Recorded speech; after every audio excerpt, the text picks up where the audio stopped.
Imagine opening your fridge tomorrow morning and pulling out a simple packet of butter. You probably don't think twice about it, but to get that tiny yellow block into your hands, it required a massive, invisible chain involving cows, farmers, high tech factories, truck drivers, bank managers, and shopkeepers. Every single day, millions of people wake up and perform work that produces goods or services to generate an income. We call this an economic activity. Hundreds of years ago, almost everyone was just farming or weaving. Today, we are manufacturing smartphones, writing software, and flying airplanes. To make sense of this massive, chaotic web of jobs, economists group all of human work into three giant teams. Think of it like a massive relay race. Welcome to our next chapter, Understanding Economic Activities. The first runner in this relay race is the primary sector. This is the foundation of the entire world. If you work in this sector, you are pulling resources directly from nature.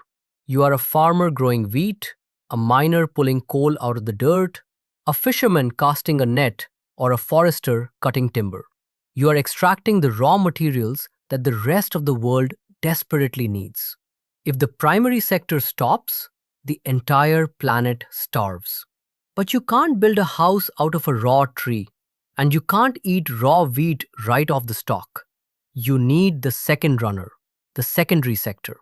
This sector takes the raw materials from nature and physically transforms them into something you can actually use or sell. This is the world of manufacturing and construction. They take the timber from the forest and build furniture. They take the raw cotton from the farm, spin it into fabric, and stitch it into your clothes. They take dirty iron ore from the mines and magically shape it into a brand new car.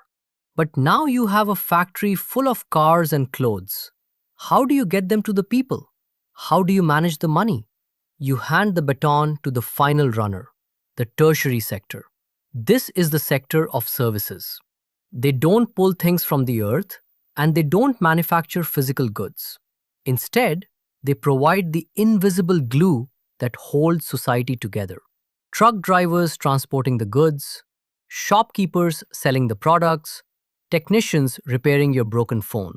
But it also includes professionals like doctors, teachers, lawyers, and bankers who provide essential services to keep people healthy, educated, and financially secure.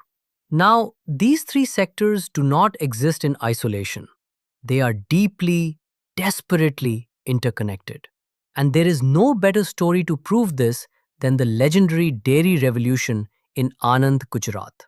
Decades ago, dairy farmers in Gujarat, the primary sector, had a massive problem. Milk spoils incredibly fast. Because the farmers couldn't transport it far, greedy middlemen would swoop in, buy the milk for dirt cheap prices, and sell it to the cities for a massive profit. The farmers were working exhaustingly hard, but the middlemen were getting rich. The farmers were furious. So, in 1946, guided by leaders like Tribhuvandas Patel and the brilliant Dr. Varghese Kurian, they decided to completely eliminate the middlemen. They formed a cooperative called Amul. A cooperative is simply a group of individuals who joined forces to achieve a goal they could never reach alone. Instead of fighting each other, the farmers acted like one giant family. They pooled their milk together and built their very own factory, the secondary sector. Inside this factory, they used a brilliant scientific process called pasteurization, rapidly heating and cooling the milk to kill harmful bacteria and extend its shelf life. With their own factory, they started turning raw milk into butter, cheese, and milk powder.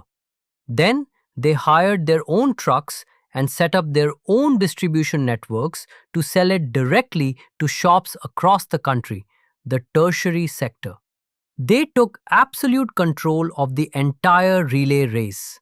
And Amul became such a massive, roaring success that it inspired similar cooperatives all over India, like Nandini in Karnataka, Mother Dairy in Delhi, Avin in Tamil Nadu, and Verka in Punjab.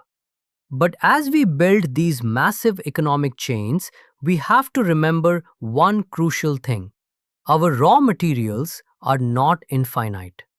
If we constantly extract from the primary sector, we will eventually destroy the planet. That is why modern economic activities are shifting towards sustainability, like recycling. Take paper, for example. Instead of constantly chopping down fresh trees, we collect used paper and run it through a factory to create fresh sheets. Recycling just one single ton of paper saves 17 mature trees. It saves massive amounts of landfill space and it uses 70% less energy and water than making paper from scratch. And that is the true story of our economy. It is not just boring charts and numbers. It is a beautiful, deeply connected human chain. From the farmer milking a cow at dawn, to the factory worker running a pasteurization machine, to the shopkeeper handing you that packet of butter. Every single person in every single sector is working together to keep the world turning.